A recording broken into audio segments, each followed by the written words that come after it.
Hey there, welcome back. It's Lauren with Rustic Honey, and this week I am taking you along as I am living that farm wife life. It's a busy week as we are finally planting, so come along and join me.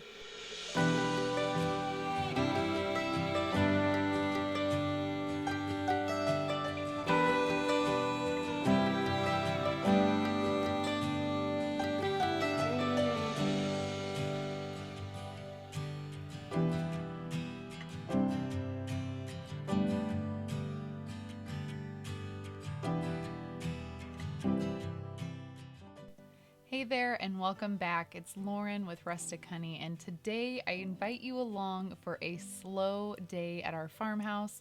We are planting this week on our farm, which is so exciting because we have been waiting for this moment for a while now.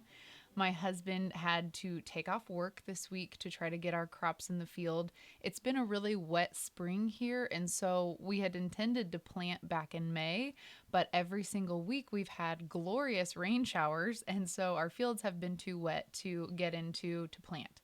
But finally, we had a dry week. Things are looking good. The sun is out, the skies are clear, and we are all systems go to get our crops in the field. So this week I have the great honor and privilege to act as the farmer's wife, which isn't something I necessarily call myself since we don't live on a huge farm. It would be huge to some people, I'm sure, but to us it's not a huge farm. It's not our full-time income at this point, although we would love for it to be at some point. So I don't necessarily always call myself the farmer's wife, but this week I am living it to the fullest. So we have tons of garden vegetables, so I am going to work in the kitchen a little bit this week, and I'm going to take you along as I prep a few things for those necessary field meals for my hardworking husband. He will be in the field from sunup to sundown this week. So I'm going to make sure that he is fed along with our 4 children, which, let me tell you, between these boys and the newborn, it is a full-time job to keep everybody fed around here and keep all the dishes, keep on top of those things. Something I am not keeping on top of is the cucumber stash. You guys saw how many we have over there. I was trying to just give them away to the neighbors. I think I may have mentioned this in my last video, but I'm trying to give some away. They've gotten really big on me. So I today am just going to make some cucumbers and onions to stick in the fridge. That's one of our favorite little summertime treats. It's a super simple thing. It's like a refrigerator pickle basically, but I treat it like it's a side salad because I am just that in love with pickles. If you've never tried this, I definitely would give it a try because it's super simple. The hardest part of this entire recipe is trying to figure out how to use the food processor. I was like, I'm going to have to make myself a video to go back to this next summer because I forget somehow to use my slicer. I use my food processor for other things throughout the year, but the slicing tool I don't use very often unless I'm canning in the summertime. So it's always like a learning curve to get it back out and get started again. So for the cucumbers and onions, I am just slicing those up as you saw. I removed some of the skin because it was a pretty prickly cucumber, and so I thought I'd just give those an easy little slice. And to my brine, it is simply a cup of vinegar to 1 cup of sugar and add a little salt in there. I ended up doing a larger bowl of these, so I did 2 cups of sugar, 2 cups of vinegar, and then maybe 1 to 2 teaspoons of sea salt, and just put all that together. And then I think I had 3 cucumbers, maybe 2 or 3, 2 big ones or 3 smaller ones to 1 medium onion. And you just kind of layer in those cucumbers, layer in the finely sliced onions, and then put those in the brine. So when I first made this, I didn't mix up enough of the brine mixture, so I just made another small batch so that I would have double that. And because you want it to kind of be submerged, and they will lose a little bit of volume. Those cucumbers will have a little bit of liquid to them as well. So it has to set in the fridge for probably 48 hours or more before it really starts to bring in that pickle flavor into the cucumbers. So make this ahead of time, stick it in the fridge. It will last for a long time in the fridge. So we're going to eat on this later in the week, and then you can even reuse that brine mixture later on if you want to. That is definitely a family favorite and something that's super simple to do with your extra garden cucumbers. All right, it is time to get Dan out into the field this week. So he is fueling up while I am corralling our kids into the truck. I'm going to help him go load some beans into the drill. We are just so excited to finally get rocking and rolling here. And so I'm going to bring the truck out to the field with all the beans and open the gate and get everything ready so we can start planting. For those of you curious, we are planting soybeans this year. We also did that last year, although we had a horrible drought. I know I've mentioned that several times if you've been following my channel. We live in Missouri, and last year was our first year to row crop, and it was not a great year to get started because it was a severe drought here. So we're hoping for much better weather. We're already off to a better start this year. Of course, you can see everything's green. Our biggest issue now is we have so many weeds. And the rain won't quit falling. We actually ended up having a little bit of a shower this specific day that my husband got started. There was a little pop-up shower. I couldn't believe it. So I was like calling him in the field and telling him to cover the beans up, and luckily nothing was hurt. Our beans did not get wet, so we were good to go. But we do also plan to plant corn in the future in our fields, and other than that, we have a cow-calf operation. So if you were ever curious what we do on our farm, those are the things that we are into. Aside from our garden and little hobby animals and things that we raise. So I'm getting back into the kitchen here later in the week, and my family had run out of bread. So I thought I need to get back to my habit, if you remember this from the beginning of the year, of making bread. I was going to try to get better at making a sandwich bread this year. If you've been following my channel since the beginning of the year, you know this. But of course, with adding a new baby to our family this spring, I obviously fell off of that wagon for a little while. I'll also tell you that I must not have perfected this homemade bread making thing just yet because my kids actually still requested the store bread. I know. I had to roll my eyes, but one day we were in the grocery store and they said, Mom, can we buy the regular bread? And my husband actually happened to be with me and he thought it was hilarious, although of course it was breaking my heart in the moment, like in a funny way.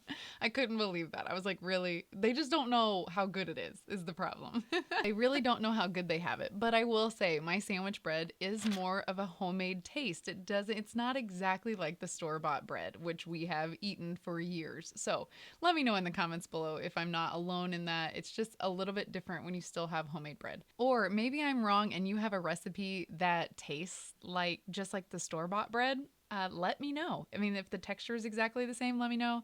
I have been a fan of what I've been making. I think it's just fine and delicious. Obviously, everyone still eats it, but it just thought that was funny and I would share it with you because it felt like a mom fail when you're trying to do everything homemade and you feel very unappreciated at times, but also funny. So the boys know that they were funny, so it's a big joke in our family to say, can we buy the regular bread? So we call it quote unquote regular bread. And that's just the running joke in our family now. So the second loaf I'm making today, the batch, I will share with you what my recipe is in the description box. I'll try to remember it. Last week I got in trouble because I forgot to leave you the recipe in the description box. It was total mom brain moment. I apologize. I think I was trying to multitask, which is what happened there. But I will leave my recipe down in the description box. It makes 2 loaves, and the second loaf this week I thought we would just do like a cinnamon and sugar because I figured we'd end up using that for French toast or breakfast this week, which is a whole nother animal because we've got 3 square meals a day to make for these hungry kids and some snacks in between. They're just like bottomless pits, I swear. They had to have grown so much already this summer. We're going to take a break here while our bread is rising in the kitchen and pick some wildflowers because we are so fortunate to have so many along our road right now. That is one of our favorite things to do. Usually I'm trying to get a little bit of a power walk in with the kids, maybe a little bit of a workout for the day, but we have to stop about every 10 feet and pick more wildflowers. So that, that takes priority right now. And that's just fine with me.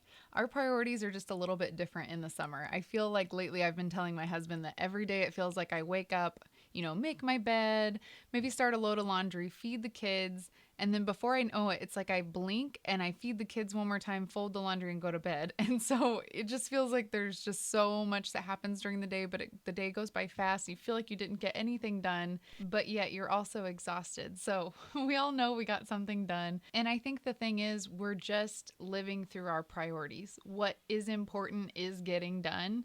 And sometimes, to me at least, that can be kind of frustrating because you don't feel like you're getting to any of those extra things or those other projects that you would like to tackle. But I think there's just seasons where you have to just go through those habits. We're keeping up on the things that are important and we're keeping our family fed. And sometimes that is just a beautiful thing in and of itself. All right, to continue making lunch for my husband in the field here, our bread is about done rising, and I thought I would make a little bit of an egg wash to put on top so it gets that nice brown color, a little bit more like that store-bought bread. We're working on it. So I'm going to do an egg white wash here, and as you saw, I set that yolk aside for some homemade mayo that I'm going to make up next. Now, I have loved this rhythm of feeding the kids in the morning, going through my habits of laundry and dishes, and then getting something prepped for later in the day. I love especially to have a dinner plan at least by lunchtime so that I can be thawing out meat, or I usually know ahead of time what I want to make, but to be able to do those little prep things ahead of time and get as many dishes done as possible throughout the day is really helpful by the end of the day when you're really exhausted and ready to go to bed as soon as the newborn is asleep. And there are definitely certain things like mayo that can be prepped once a week and live in the fridge for whenever you need them for whatever meals. I have used this mayo for, of course, sandwiches. We're going to use them for some burgers later in the week. And it can even be made into like an aioli for certain things too. So I just make one batch of this and it lives in the fridge and it's delicious. I'm just starting out with an egg yolk. As you saw earlier, I used that egg white on the bread and I saved the yolk for this. It's a great way to just use it all at once. 1 cup of avocado oil, which I don't know why I never realized before, but on this wide mouth ball jar, it shows you 1 cup on the side. So you don't have to get out any measuring tools. And I've honestly gotten to the point where I don't really measure anything. I throw in a little salt, a little Dijon mustard, a little bit of lemon juice, and I use white vinegar because that's just something I always have on hand. There's some different varieties that you can find if you just simply Google a homemade mayo. So see what works for you. I will say, as I've mentioned before on this channel, you need to have an immersion blender in my opinion because it makes the job really simple and it's ready in less than 30 seconds. So when a jar of mayo is getting to be like $6 or $7 at least here in Missouri for, I can't even justify that when I can make it at home and it's fewer ingredients, it's healthier, and it's delicious. Now, this is the point in the video where I wish you had smell-o-vision because homemade bread, of course, makes our farmhouse smell amazing, especially the cinnamon and sugar one. It's not too sweet. I just put a little bit of brown sugar in there as you saw earlier in the video and that cinnamon, and the kids loved that with a little bit of butter for a nice little treat mid-morning because yes, they're already hungry again. And here is the sandwich bread, how it came out. See, it's nice and fluffy. I think it's delicious. But again, let me know if you have a really good recipe that you want to share with me. I am so open to trying all the recipes. So I'd love to hear from you in the comments. Sometimes nothing can beat just a cold deli sandwich in the summertime. When it's hot outside, it's easy, it's a go-to, and we have been hitting up our local butcher shop, their deli counter lately because we've had a lot of baseball games on the weekends, and it's really easy for us to just pack everything with us for a quick sandwich instead of trying to take our family out for fast food between games because we all know that that has gotten to be like a luxury thing these days.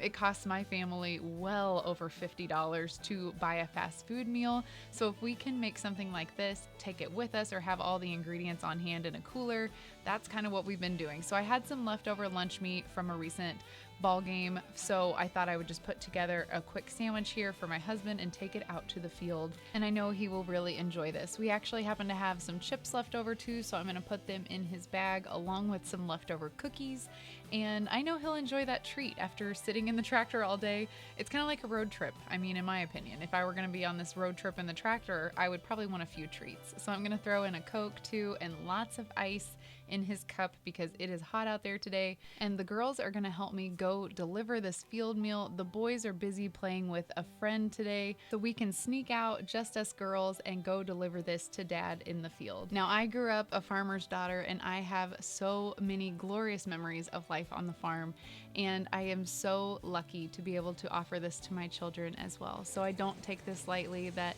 these sunny days are hard work, but they are just memories in the making. I would love to hear your farm memories in the comments below. If you're a farmer's daughter, a farmer's wife, or just maybe aspire to live on a farm at some point, let me know down below. I'd love to chat with you. Please consider subscribing to my channel. I'd love to hang out with you again soon. I often share rustic recipes, farmhouse living, and of course, our farm life along the way.